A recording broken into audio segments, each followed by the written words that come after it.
इंसान जब दुनिया में आता है तो खाली हाथ होता है, और जब वापस जाता है तो फिर खाली हाथ। इसके दरमियान जो कुछ होता है वो सिर्फ अल्लाह का करम होता है। हम जितनी भी मेहनत कर लें, जितनी भी कोशिश कर लें, अगर अल्लाह की मदद शामिल ना हो तो कुछ भी मुमकिन नहीं होता। उसी लिए अल्लाह ने हमें एक ऐसा हथियार दिया है जो हर मुश्किल को आसान बना देता है, दुआ। दुआ कमज़ोर इंसान की सबसे बड़ी ताकत है। जब ज़बान थक जाए, जब कदम रुक जाएं, जब आँखों के सामने अंधेरा हो जाए, तब दुआ रोशनी बनकर उभरती है। दुआ दरअसल बंदे और अल्लाह के दरमियान एक खुफिया गुफ्तगू है। ऐसी गुफ्तगू जिसे कोई तीसरा नहीं सुन सकता, मगर अल्लाह सुन रहा होता है। आप जो लफ्ज़ ज़बान से अदा करते हैं वो भी, और जो दर्द दिल में छुपा होता है वो भी। कभी आप बस कहते हैं, या अल्लाह, और आँखों से आंसू बहने लगते हैं। अल्लाह उन आंसुओं की ज़बान समझता है। कभी रात के अंधेरे में, जब सब सो रहे होते हैं, आप जागकर अल्लाह के सामने खड़े हो जाते हैं।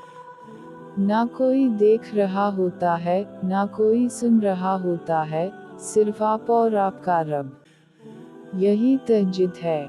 यही वो लम्हा है जब आसमान के दरवाजे खुल जाते हैं। अल्लाह फरमाता है कोई मांगने वाला, मैं हूँ। है कोई माफ़ी मांगने वाला, मैं मुआफ़ करूँ। जब इंसान सजदे में जाता है तो वो ज़मीन पर होता है मगर अल्लाह के सबसे करीब होता है। ये वो लम्हा होता है जब गुरूर टूट जाता है, अना ख़त्म हो जाती है, और बंदा बस बंदा बन जाता है। सजदे में मांगी गई दुआ दिल की गहराई से निकलती है, उसी लिए अर्श तक पहुँचती है।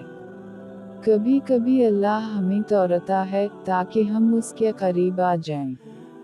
जब कोई छोड़ देता है, जब कोई धोखा देता है, जब कोई अपना भी पराया बन जाता है, तब अल्लाह कहता है, अब मेरे पास आओ। और इस वक्त मांगी गई दुआ सबसे ज़्यादा ताकतवर होती है। जब रोज़ादार भूखा प्यासा कमज़ोर मगर अल्लाह पर यकीन से भरा होता है, और इफ्तार से पहले हाथ उठाता है, वो दुआ कभी रद्द नहीं होती। बारिश सिर्फ पानी नहीं, रहमत होती है। और रहमत के वक्त मांगी गई दुआ सीधी कबूलियत में बदल जाती है। कभी आप मांगते हैं और फौरन नहीं मिलता। ये इनकार नहीं होता, ये हिफाजत होती है। अल्लाह कहता है, अभी नहीं, क्योंकि तुम्हारे लिए बेहतर वक्त आने वाला है। कभी दुआ हमें वो नहीं देती जो हम चाहते हैं, मगर हमें वो बना देती है जो हमें बनना चाहिए। अगर आप आज किसी तकलीफ में हैं, अगर दिल बोझल है, अगर आँखें नम हैं, तो समझ लें अल्लाह आपको अपने करीब बुला रहा है। हाथ उठाएं, दिल खोलें और मांगें, क्योंकि अल्लाह कभी भी खाली हाथ नहीं लौटाता।